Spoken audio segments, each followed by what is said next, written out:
Olá pessoal, aqui é o Richard Sanchez falando diretamente da cidade do Doral, aqui no sul da Flórida. Antes de mais nada, meu muito obrigado pela audiência de todos vocês.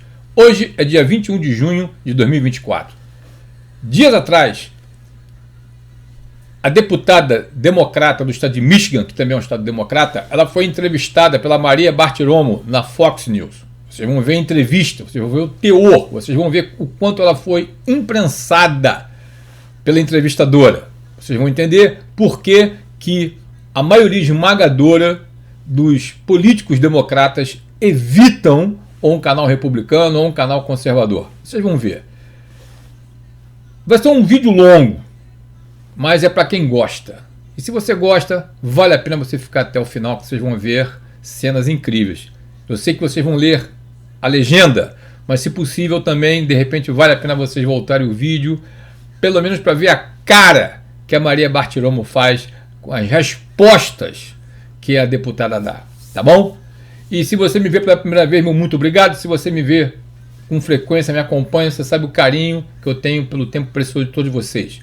Aproveite o momento, se inscreva, deixe um like no canal, compartilhe. Vamos aos vídeos. Vocês vão ver alguns temas, tá, em relação ao que vai ser debatido, como por exemplo a parte do Departamento de Justiça que está segurando a audiência do conselheiro especial Robert Orr, que entrevistou o presidente Biden e que foi uma vergonha, e o Departamento de Justiça não quer liberar. Você vai ver o assunto em cima disso, vocês vão ver o presidente da Câmara, o Mike Johnson, falando sobre isso também, o porquê.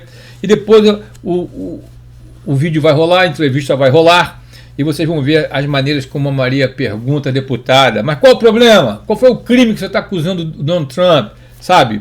E você vai ver que ela também vai imprensar, já no final do vídeo, quando a deputada diz que não se lembra de ter assinado uma lei de imigração chamado HR2, que ela fala do limite de asilos políticos. Que todo mundo que atravessou a fronteira até agora, esses mais de 15 milhões, está todos buscando asilo político. E nós sabemos que não é verdade. Tá bom?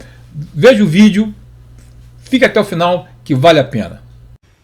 Welcome back. The House holding Attorney General Merrick Garland in contempt of Congress over his refusal to hand over the Biden-Hur audio. I spoke with the Speaker of the House, Mike Johnson, just moments ago, and why he wants that audio. Watch. We know that this White House heavily edits things that President Biden says, and they have a history of that. And so we have a responsibility of oversight to ensure that what Robert Hur did and what the decision that he made not to prosecute, what's obviously clear violations of the law, was justified, and that the transcript that they gave us matches the audio. That's a very simple issue, and we are certainly entitled to the information that's being sought. Joining me now is Michigan Congresswoman Debbie Dingell, a member of the House Energy and Commerce and Natural Resources Committees, as well as the Select Subcommittee on the Coronavirus Pandemic. Congresswoman, great to see you again. Thanks so much for joining me. Your reaction to what you just heard and to this vote? Look, I think that yesterday's vote is a continued politicization of going after various secretaries. I actually have a great deal of respect for our Attorney General. I do not think he was playing games. I think there was an investigation. He did not find cause. Republicans didn't like the outcome. And I would really ask us, Maria, on all sides, we had to take a deep breath and stop politicizing people that are in public service. This is a gotcha moment, really. It's not going to go anywhere. We need to be working together on a lot of bipartisan issues that need us working together to solve a lot of problems. And I think a lot of people feel that way. I agree with you on some level for sure. But have you told the FBI that? I mean, do you think that there's been a political attack on President Trump since he first entered Washington in 2015? I think that... What's the answer? You know, I have to say this to you. What's the answer? Has President Trump been attacked politically because he's President Trump? Because he's Trump, has he been attacked politically? Well, and it's unfair. I think there are a lot of political attacks on a lot of people in a lot I'm of asking different about ways. Donald Trump. What about Trump? Well, President Trump does some things that I have had issues with. You know it. The two of us have had interesting spars, but like we what? do it directly with each other, as what you specifically? know. I think he does some things. I think the way that he goes after people, I think the way that he sometimes twists the facts. Right, but, I wish. But I'm asking about that on him. He was just convicted of 34 counts in a court of 34 counts of a felony in a due process by a jury of his peers. What was the crime? What was the crime, Congresswoman? What was the crime? Yeah. The crime was that he lied to people. He manipulated payments that were being made. He violated the law in terms of why was he making these payments. Do you see any similarity? Do you see any similarity to the 51 intelligence officials who lied about the Hunter Biden laptop right before the 2020 election, calling it Russian disinformation?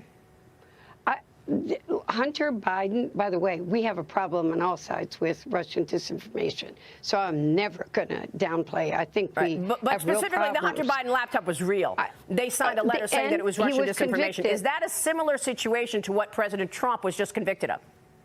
Hunter Biden was in a court and convicted. No, that was gun charge. That was a very separate situation, different situation. I'm talking about the Hunter Biden laptop. Right before the 2020 election, 51 intelligence officials signed a letter saying it was Russian disinformation. They hid the truth before the election. Is that similar to what Trump was just charged with? You know, there's an investigation going into that laptop. I don't have the facts. I think you're going to hear a lot more about this laptop in the coming months. I'm not privy, Maria, and about what was on there, what wasn't. Right. What no, happened, I'm just asking if it's a similar situation. Is it a similar situation that people hid truth before the election in 2020 about Hunter Biden, and now Trump was just charged with, I guess, hiding truth ahead of an election about a $130,000 payment he made to a porn star? Is it the same? First of all, I don't have all the facts, so I'm careful. I'm sorry? I don't have all the facts. I think a lot of people were looking for facts, didn't know what the Biden computer was. I still don't know. I think this Trump trial happened after I don't know all the facts related to this. I read lots of stuff. Well, I know that the DOJ used the laptop as evidence in the gun trial against Hunter Biden. So they obviously looked at the laptop. They said that it is real. And we knew that it was real at the time, but 51 intelligence officials said it wasn't. They lied. Well, I don't have the letter in front of me. Look, nobody's above the law. I want to make that really clear. Nobody. The rule of law needs to work in this country. We've seen it twice now in the last month. People have been convicted. And I want to know that the rule of law works. Nobody. Do. And I don't care if they're Republican or Democrat or who they are, wherever. The rule of law is a very important fact in our country. I totally agree. Do you think President Trump has been treated fairly in these last 6 years? Yeah, I do. I think that media on both sides can go after people, but I think Donald Trump's brought on a lot of his own problems, quite frankly. Yes. Well, the former president has been hitting the campaign trail this week, and he's headed to Michigan, your state. I want to get your take on that. Fox News polls show that Trump is leading Biden by 3 points in your state. 4 years ago, Biden was leading by 8 points. Congressman, what do you think is going on here in your home state that Trump is actually leading Biden in these polls?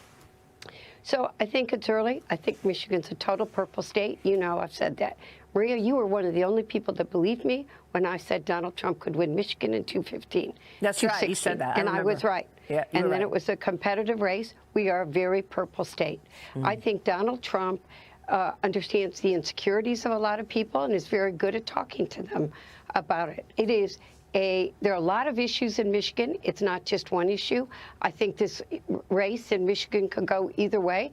Democrats have to do a far better job in delivering the message, talking about the issues. Donald Trump knows how to, he does talk to people's insecurities. He doesn't necessarily deliver on what those insecurities are or the promises that he makes. Well, he delivered certainly in the border, right? I mean, that was his main issue when he was president. And we were at, what, I guess a 40-year low or something, a 40-year low, I believe it was, in terms of border apprehensions. And now we're above a 20-year high. So when you take a look at the border issues and the fact that we've let in people who are on the terrorist watch list, do you feel that the Democrats and the Republicans see the national security threat that is a wide-open border the same? I want to say this to you. I think there are a lot more issues in Michigan than this. The fact of the matter is, Donald Trump stopped. Republicans and Democrats in the Senate worked for months to reach an agreement that didn't make anybody perfectly happy, but would have done something. And Donald Trump said, don't do it. We don't want to win. The border has been a problem through Republican presidents and Democratic presidents. Yeah, but it's gotten much worse under Biden. You know that. It's gotten much worse under Joe Biden. I can go back. I'm going to tell the 9/11 happened under a Republican president. Yeah, but that wasn't about the open border. That wasn't about the open border. Well, they came in under it, and they came into this country. We didn't catch those terrorists. So how come we allow terrorists trying to come in? We all witnessed 9/11. I was there. We all felt it. We all had friends that we lost, and we know that it only took 19 people to take down the Trade Center. Why are we okay with having 350 people apprehended on the terrorist watch list? Why are we okay with 50,000 Chinese nationals coming in through the open border in the last year? Why aren't we doing more about that right now, Congresswoman? We need to be doing more about it, and we need to be putting more money, which has been cut, into border agents. We need to be putting more money into asylum. Maria, this isn't simple because we also have farmers, we have small businesses that need workers, that they're not coming in. It's impacting the economy. So you say we should be so complicated. Well, wait a second. No, you're talking about illegal immigration versus illegal, right? I'm talking about illegal. I know we need workers. It's fine. But I'm talking about we have a structure in place to do that legally, right? We give out, what, 1 million visas a year? We don't have people to even process that. We need to be putting more money. So are you justifying an open border right now? You're justifying an open border right now? I'm not justifying an open border. I want to go with the compromise that was reached by the Republicans, led by Republicans in negotiations. And why did we not move forward with it in the Senate? Because we didn't want to give them a win? Because it was allowing 5,000 illegals to come in a day before doing anything about it. And even the president's executive order right now has all these carve-outs. I mean, Congressman, come on. One of the carve-outs is unaccompanied children. Really? Unaccompanied children? The drug cartels have been exploiting unaccompanied children for years. And now that's a carve-out in the president's open border executive order? Maria, this is a very complicated subject that no one's been able to deal with for decades. President Trump dealt with it. President Trump dealt with it. We were at a 40-year low in terms of apprehension. I respectfully disagree with you on that. The House passed H.R. 2. Did you vote against H.R. 2? I don't remember. You don't remember honestly. If you voted against H.R. 2? I can't. It was under Donald Trump, and I can't remember what I voted on back then. So I should have. That was an important bill, H.R. 2. You don't remember how you voted? Maria, it's early morning, and it was. Well, it's 10 to 8 in the morning, Congresswoman. I know, and I get up I'm in the office at 5:30.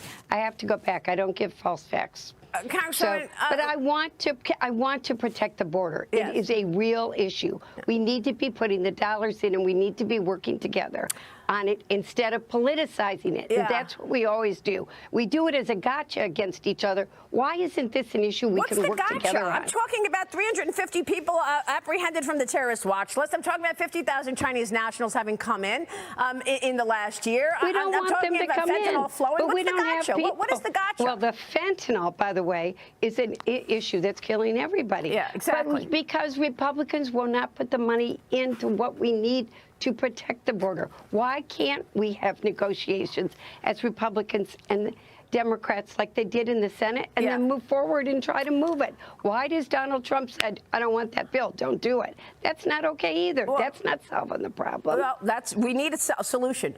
You and I agree on that. Congressman, let me real quick on the Andrew Cuomo testimony yesterday. You're on the subcommittee on the coronavirus pandemic. Your takeaway from the Cuomo testimony yesterday?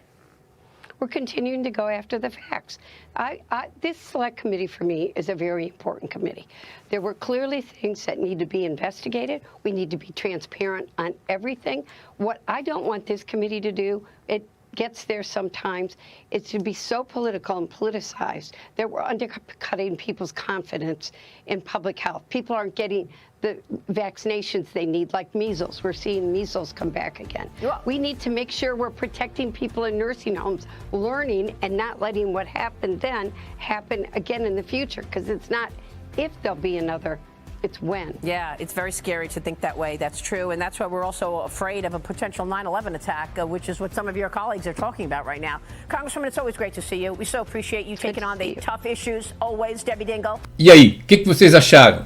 Passou vergonha, né? Saia justa, né? Como você queira classificar. De novo, que nem eu falei no primeiro segmento, é por isso que os políticos, deputados, senadores e governadores evitam os canais conservadores e aqueles que são até realmente reconhecidos como republicanos. Não vou estender mais. Muito obrigado pela atenção preciosa de todos vocês. Como sempre fecho, não se turbe o vosso coração. Saiba que melhor está por vir e virá. Que Deus de esperança enche a tua vida, a tua casa de paz e graça. E Deus te abençoe e Deus te guarde. Muito obrigado e até o próximo vídeo.